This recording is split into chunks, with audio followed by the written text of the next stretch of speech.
রক্তে ভেজে মুহুর্মুহু স্লোগান আর করতালিতে উত্তাল হয়ে উঠেছে পঞ্চগড়। বৈষম্য বিরোধী ছাত্র আন্দোলনের ডাকে হাজার হাজার শিক্ষার্থী অংশ নিয়েছে এই মিছিলে। শনিবার সকালে পঞ্চগড় আধুনিক সদর হাসপাতাল এলাকায় শিক্ষার্থীরা জড়ো হতে থাকলে পুলিশ তাদের ছত্রভঙ্গ করে দেয়। কিন্তু কয়েক মিনিট পরেই ওই এলাকার একটু সামনে মুহূর্তেই হাজার হাজার শিক্ষার্থী জড়ো হতে থাকে।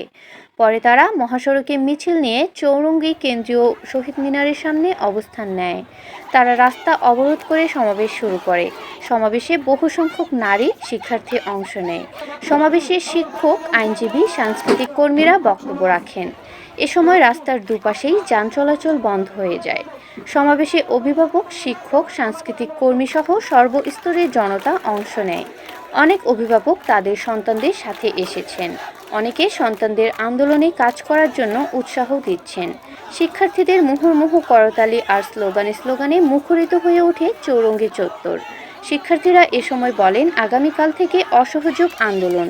তারা সেনাবাহিনীর হাতে ক্ষমতা দিয়ে প্রধানমন্ত্রী শেখ হাসিনার পদত্যাগ দাবি করেন। বিকেল 4টার দিকে সমাবেশ শেষ হয়। এ সময় প্রায় 5 ঘণ্টাব্যাপী সড়ক আটকে রাখে শিক্ষার্থীরা। আমি আপনাদের আহ্বান জানাচ্ছি, আপনার সন্তান এখানে, আপনি কেঁদেন আপনার ঘরে, আপনার দরকার আপনার সন্তানের পাশে শক্ত করে ধরেন আপনার সন্তানের হাত। যে সন্তান কবরে গিয়েছে, এখন সময় এসেছে রক্তের বিনিময়ে আমাদের বিচার চলার। সন্তানদের রক্ত ঝরাবার সাহস কি করে হয়?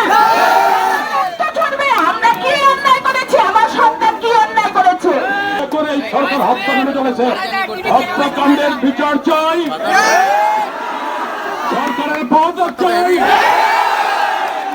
দাবি চাই, শিক্ষার সুস্থ পরিবেশ চাই, সরকারি পেট্রো বাহিনী, মাস্টার বাহিনী শিক্ষা মানে প্রবেশ চাই না, চাই না।